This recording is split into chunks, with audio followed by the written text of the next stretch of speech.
The Denver Broncos' overtime victory against Washington on November 30th became far more than a simple entry in the standings, because it represented a multi-layered moment in a season, defined by volatility pressure and the search for sustainable identity. When the Broncos walked off the field with a narrow-to-point win, it was the culmination of hours of tactical maneuvering, weeks of internal adjustments, and months of organizational recalibration. What unfolded across 4 quarters and overtime was not merely a dramatic finish, but rather a revealing behind-the-scenes portrait of how modern NFL teams build game plans, manage personnel, stress test schematic concepts, and ultimately depend on individual technique in moments that decide the trajectory of a season. This game, which ended with a decisive defensive stand, showcased the tensions that define late-season football, where every possession exposes strengths, every mistake is amplified, and every decision carries consequences far beyond the night itself. Throughout regulation, both coaching staffs approached the contest with a cautious but calculated intent. Washington attempted to protect Marcus Mariota by emphasizing controlled reads, rollout concepts, and short area spacing routes designed to prevent Denver from unlocking its edge pressure packages. Denver, meanwhile, leaned into a defensive rotation intended to keep the front seven fresh, because the staff understood that fatigue management would shape the final minutes of regulation in any potential overtime scenario. The Broncos focused on squeezing throwing windows rather than relying on explosive defensive plays, recognizing that Mariota historically performs best when working in rhythm, at worst when forced to reset his mechanics under duress. As drives traded hands, both teams fought for efficiency, not explosiveness, because each recognized that a single mismanaged possession could swing the entire balance of leverage. The late-game tension intensified as Washington began its push in the closing minutes of regulation.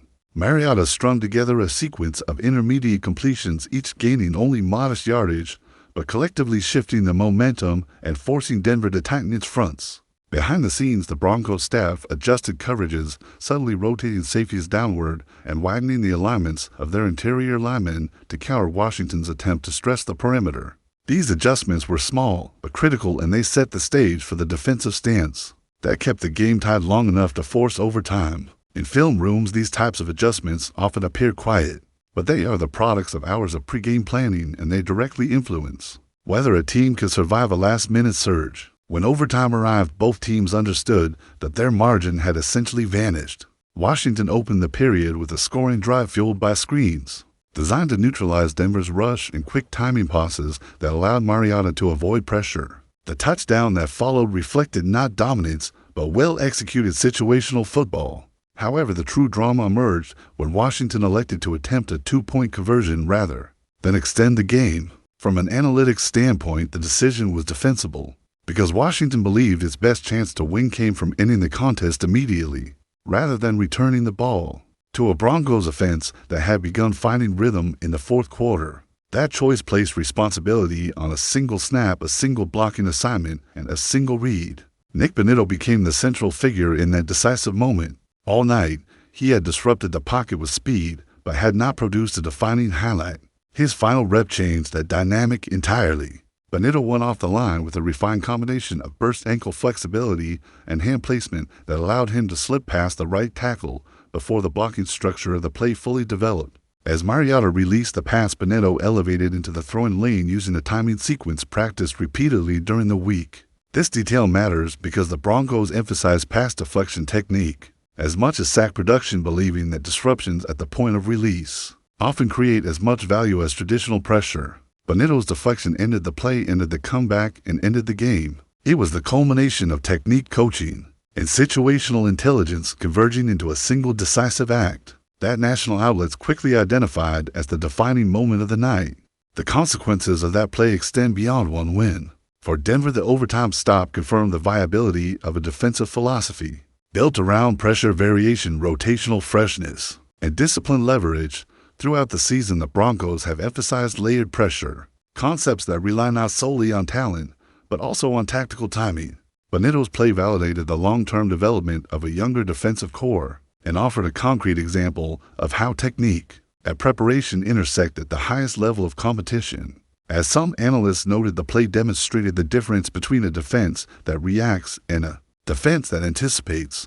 Bonitto's movement was anticipatory and instinctive, built through hours of practice field drills, and film breakdowns. Simultaneously, this victory placed renewed attention on Denver's offensive structure, particularly its need for additional receiving depth. Behind closed doors, the Broncos front office has evaluated the passing game with concern, especially regarding the support available to rookie quarterback Bo Nix. While Cortland Sutton anchors the receiving corps, the coaching staff recognizes that sustainable late-season success requires multiple reliable targets who can create separation and relieve pressure on a developing quarterback. As a result, Denver has turned toward the veteran market, seeking a receiver capable of stabilizing the offense through the winter schedule.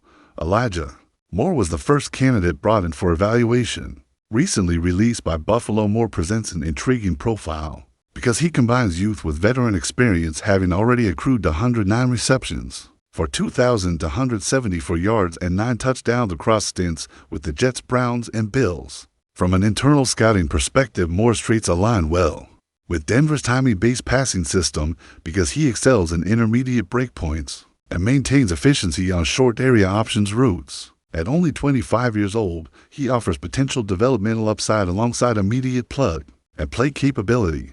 However, Denver is also monitoring the availability of Adam Thielen, whose request for release was granted by the Minnesota Vikings.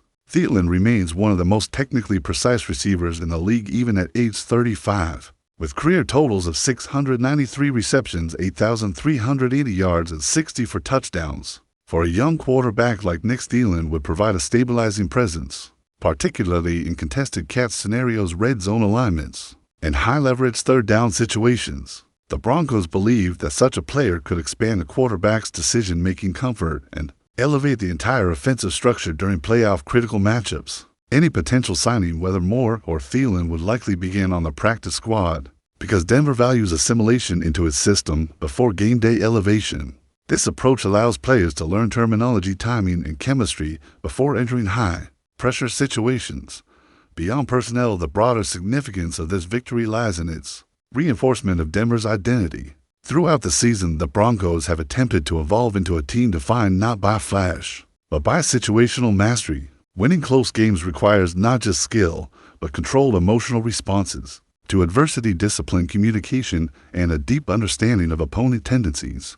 The overtime sequence against Washington represented a test of all these components, and Denver passed that test in a manner that coaches will reference repeatedly in meeting rooms throughout December. The coming weeks will reveal whether this performance becomes a foundation or an outlier. The Broncos face opponents with diverse offensive identities, and each matchup will require different defensive adjustments, different offensive structures, and different moments of individual execution. If the defense continues generating stops in high-leverage situations, and if the front office successfully augments the receiving unit, Denver could transition from being a story of quiet improvement to one of legitimate postseason relevance. The true measure of a team is its ability to replicate its strengths under stress, and Denver now stands at the threshold of proving whether this formula can hold under the escalating stakes of December football. If you appreciate extended analytical NFL reporting built on context, technique, and behind-the-scenes detail, join our community by liking this video and subscribing to the channel, where we break down the league with depth and insight for fans who live and breathe football every day.